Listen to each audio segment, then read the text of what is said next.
ஈசிஆர்ல property வாங்க எதுக்கு crores? lakhs போதுமே. Just 4 lakhsல ECR கோவலத்துல beach resort plot. EMI 12,000 only. Stepstone presents Secret Aura at ECR Kovalam. என்னன்னா ஒரு 10 ஆண்டுகள் இருந்த நீங்க ஒரு 4.5 ஆண்டுகளோட கம்பேர் பண்ற மாதிரி இருக்கு சார். எனக்கு அது புரியுது.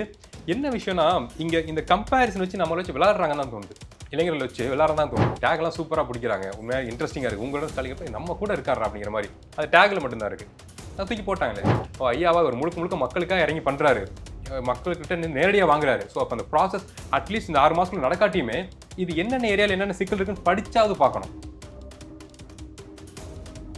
என்ன விஷயம் நாங்கள் அரசியல்வாதிகள் அப்படின்னா பொறுப்புணர்வு வேணும், உணர்ச்சி படக்கூடாது.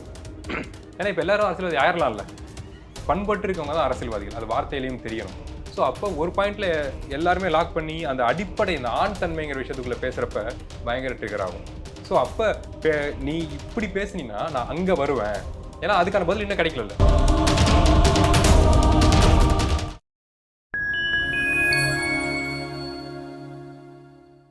பாயிண்ட் டைம் மீடியா நேயர்களுக்கு வணக்கம். இன்று நம்மோடு இணைந்திருப்பவர் திரு அருணோதயம் அவர்கள். வாருங்கள், அவரிடம் அரசியல் சார்ந்த பல்வேறு கேள்விகளை முன்வைக்கலாம். வணக்கம் சார்.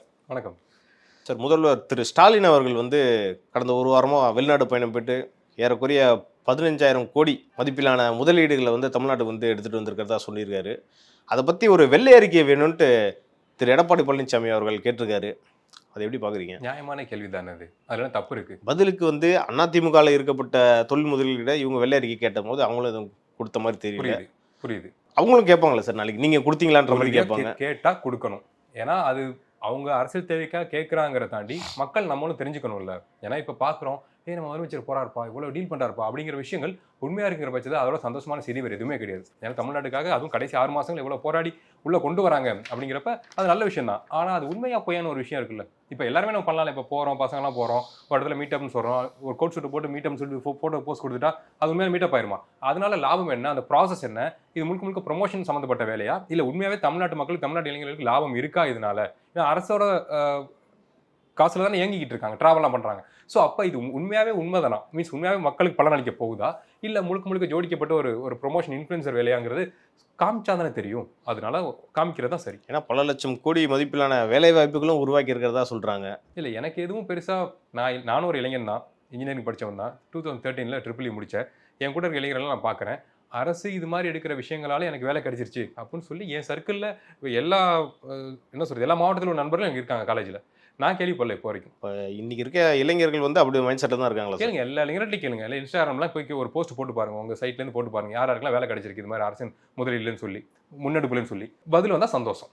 ஏன்னா இந்த கேள்வி ஏன் வருதுன்னா, ஏறக்குறைய இப்போ 4.5 ஆண்டுகள் தான் திமுக ஆட்சி இருந்துச்சு. ஏன்னா 10 ஆண்டுகள் அதிமுக ஆட்சி இருந்தப்போ அவங்க 4.5 ஆண்டுகளை வச்சு 10 ஆண்டுகள் வச்சு கம்பேர் பண்ணி பார்க்குறாங்க. ஏங்க நீங்கள் 10 ஆண்டுகள் இருந்தீங்க, நீங்கள் எவ்வளோ வேலை வாய்ப்பு கொடுத்தீங்க, நாங்கள் 4.5 வருஷம் இருந்தோம், நாங்கள் இவ்வளோ வேலை வாய்ப்பு கொடுத்தோன்ற மாதிரி ஒரு கேள்வியும் வருது.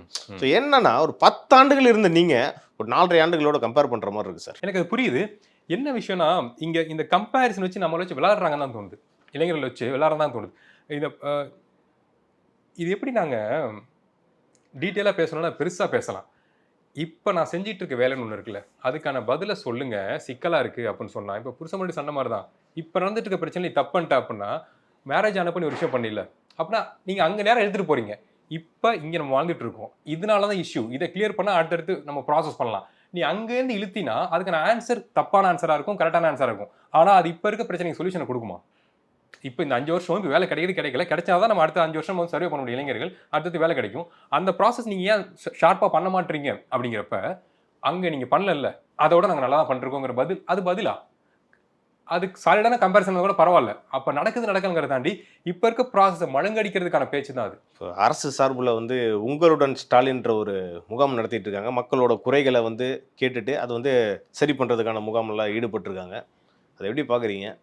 அது நல்ல மூவ் தானே? அரசு தரப்புலேருந்து பார்க்கும்போது, மக்கள் தரப்புலேருந்து பார்க்கும்போது நல்ல ஒரு இனிஷியேட்டிவ். ரொம்ப கேட்சியான பேர், டேக்லாம் சூப்பராக பிடிக்கிறாங்க, உண்மையாக இன்ட்ரெஸ்டிங்காக இருக்குது. உங்களோட ஸ்டாலின் நம்ம கூட இருக்காரா அப்படிங்கிற மாதிரி. அது டேக்கில் மட்டும்தான் இருக்குது.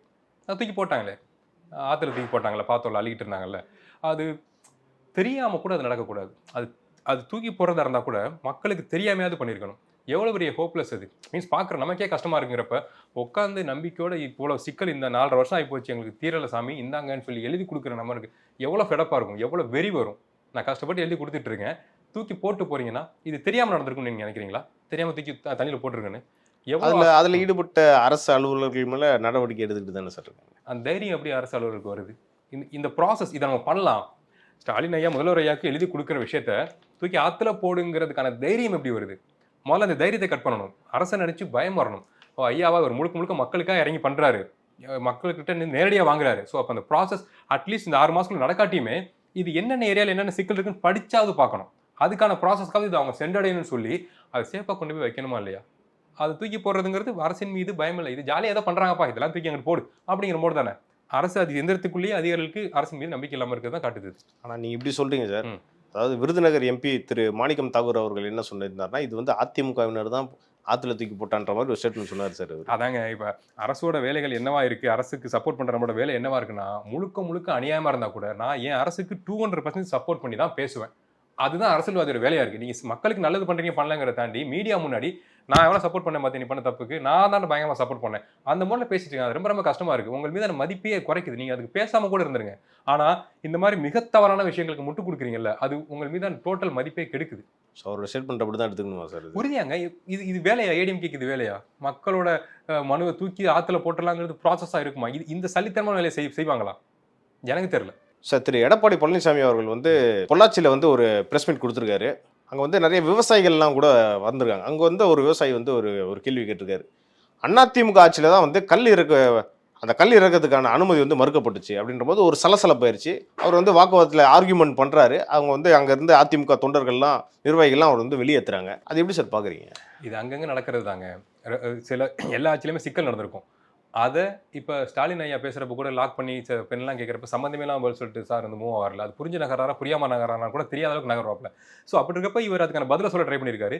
அந்த சிக்கல் இருக்குங்கிற எல்லா ஆட்சியிலையும் சிக்கல்கள் சங்கடங்கள் மக்கள் எதிர்பார்க்குற விஷயங்கள் நடக்காமல் இருந்திருக்கும். அந்த மக்கள் சந்திப்பு அந்த முகாம்களில் மக்கள் நேரடியாக கேள்வி கேட்குறப்ப அவங்க வேற மோடில் ட்ரீட்மெண்ட் போகலான்னு பேசிட்டு இருப்பாங்க. சாதாரண விஷயங்களை பேசிட்டு அதுக்கு நடவடிக்கை என்ன, அடுத்து நாங்கள் ஆட்சிக்கு வந்து என்ன பண்ணுவோங்கிற மோடில் இருக்கப்ப நீங்கள் அந்த நேரத்தில் அதை பண்ணலேன்னு கேட்குறப்ப அதுக்கான பதில் ஷார்ப்பான பதில் கொடுக்க முடியாது. ஏன் அப்படின்னா அவங்க பண்ணலை.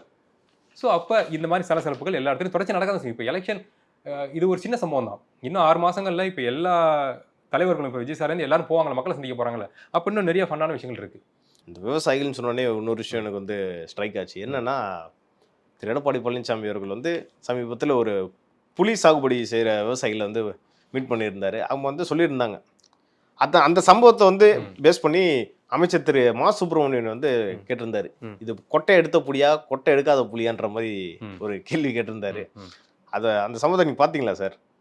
அதுக்கு வந்து திரு எடப்பாடி பழனிசாமி அவர்கள் சொன்னது விஷயம் என்னன்னா, அது சம்மந்தமே இல்லாம, அதாவது திரு மா சுப்பிரமணியன் அவர்கள் அண்ணா யூனிவர்சிட்டியில ஒரு விஷயம் நடந்துச்சு. அந்த மாணவிக்கு வந்து ஒரு பாலியல் வன்கொடுமை நடந்துச்சு. அதுல வந்து மா சுப்பிரமணியனுக்கு அவர் கூட இருந்த ஒருத்தர் தான் வந்து அந்த குற்றத்தில் ஈடுபட்டு இருந்தார். நாங்க ஆட்சிக்கு வந்த அப்புறம் பாருங்க, அது கொட்டை எடுத்த புலியா கொட்டை எடுக்காத புலியான்ற மாதிரி ஒரு ஸ்டேட்மெண்ட் வந்து கொடுத்திருந்தாரு. புரியுது. இது கேட்ட கேள்விக்கும் அவர் சொன்னதுக்கு சம்மந்தமே இல்லையா சார்? என்ன விஷயம், நாங்க அரசியல்வாதிகள் அப்படின்னா பொறுப்புணர்வு வேணும், உணர்ச்சி படக்கூடாது. ஏன்னா இப்போ எல்லாரும் அரசியல்வாதி ஆயிரலாம் இல்லை, பண்பட்டு இருக்கவங்க தான் அரசியல்வாதிகள், அது வார்த்தையிலையும் தெரியணும். ஸோ அப்போ ஒரு பாயிண்ட்ல எல்லாருமே லாக் பண்ணி அந்த அடிப்படை இந்த ஆண் தன்மைங்கிற விஷயத்துக்குள்ள பேசுறப்ப பயங்கர ட்ரிகர் ஆகும். ஸோ அப்போ நீ இப்படி பேசுனீங்கன்னா நான் அங்கே வருவேன், ஏன்னா அதுக்கான பதில் இன்னும் கிடைக்கல. யார் அந்த சாருங்கிறதுக்கான ஆன்சர் இப்போ கிடைக்கல, அதை நான் பிடிக்கிறேன் அமைதியா இரு அப்படிங்கிற மோடு தான். ஏன்னா அதை நீங்க ஸ்கிப் பண்ணி போயிட்டீங்க. அரசியல் அடுத்தடுத்து நிறைய நகர்வுகள் இருக்கு, எங்களாலையும் யார் அந்த சாரை கேட்டு பார்த்தாங்க, ஆனா அதை தாண்டி அரசியல் பண்ணி நகர்ந்துட்டே இருக்கப்ப இவங்களால ஃபாலோ பண்ண முடியல, அவங்களும் அந்த அரசியலுக்குள்ள போயிட்டாங்க. ஸ்டில் எங்களுக்கு அந்த கோவம் இருக்கு, மக்களுக்கும் அந்த கோவம் இருக்கு, யார் அந்த சார் அப்படிங்கிறது. அதை வந்து நாங்கள் அரசியல் நகர்வுக்காக ஹோல்டு பண்ணி வச்சிருக்கோம். இங்கே நீ இவ்வளோ அவமானமா பேசினீங்கன்னா நான் அதை தொடுவேன், நாங்கள் வந்து பார்க்குறேன் பாருங்கிறப்ப அது அந்த சர்க்கிள் ஒரு பயத்தை உண்டாக்கணும். ஏன்னா மிகப்பெரிய லிங்க்னு சொல்றாங்க, அந்த நபர் சம்மந்தப்பட்ட தொடர்புங்கிறது மிகப்பெரிய லிங்க், அதனால கொஞ்சம் ஆஃப்லைன்ல இருக்கிற மாதிரி பேசிட்டு இருக்காங்க. ஸோ அப்படி இதை தொட்டா நான் தொடுவேங்கிறது ஒரு பய உணர்வை காட்டுறது தான். ஆனால் ஸ்டில் இருந்தாலும் இன்னும் நாகரிகமாக அதை ட்ரீட் பண்ணிருக்கலாம். அதிமுக அதாவது 10 வருஷமா அதிமுக ஆட்சி இருந்துச்சு. அப்பவே வந்து மதுரை விமான நிலையத்துக்கு பசும்பொன் முத்துராமலிங்கனார் அவர் பேரை வச்சிருக்கலாமே சார். அது ஏன் வந்து இப்போ வந்து அனௌன்ஸ் பண்ணணும்? அது தேவையில்லாம ஒரு சலசலப்பை ஏற்படுத்தி. ஏன்னா புதிய தமிழகம் கட்சியின் தலைவர் திரு கிருஷ்ணசாமி அவர்கள்லாம் வந்து எதிர்ப்பு தெரிவிச்சிருக்காங்க. இன்னும் ஜான் பாண்டியன் அவர்கள்லாம் எதிர்ப்பு தெரிவிச்சிருக்காங்க. இது தேவையில்லாத பின்னடைவு தானே சார் இது அதிமுகவுக்கு? என்ன விஷயம்னா, இப்போ அந்த கட்சி ஆட்சியில் இருக்கப்ப அந்த ஓட் பேங்க்குங்கிறது வேற, அதாவது ஓட் பேங்கோட சப்போர்ட் அப்படிங்கிறது வேற. இப்போ நம்ம பேசிக்கிறோம்ல, ஆப்போசிட் டீம்ல இருக்க நபர்களால் சிக்கல் இருக்கு, ஆனால் அந்த சமூகம் வந்து மதுரையில் அங்கே இருக்காங்க. ஸோ அந்த விஷயத்த பண்ணால் அந்த சமூகத்தோட மக்களோட ஒரு நன்மதிப்பை பெற முடியும். ஏன்னா இவங்க தள்ளி வச்சிருக்காங்கல்ல கட்சிக்கிட்டே இருந்து, நம்ம ஐடியாலஜி நீங்க எங்க கூட இருங்க, நாங்க பாத்துக்கிறோம், நம்ம கொஞ்சம் ட்ரை பண்ணோம்னா உள்ள போயிடலாம், ஸ்ட்ராங்கா உள்ள போயிடலாங்கிற போல ஹோல்டு பண்ணி வச்சிருக்காங்க, முக்குளத்தூர் ஹோல்ட் பண்ணி வச்சிருக்காங்கல்ல. ஸோ அப்ப சாரோட பேர், ஐயாவோட பேரை இங்க வச்சோம் அப்படின்னா கட்சி மூலமா நேரடியாக வைக்கிறப்ப மக்கள் பார்ப்பாங்களே நம்ம ஐயா பேரை வச்சிருக்காங்கப்பா சொல்லி கட்சியில நேரம் வரதுக்கான வாய்ப்புகள் இருக்குல்ல. ஸோ அந்த இனிஷியேட் பண்றாங்க.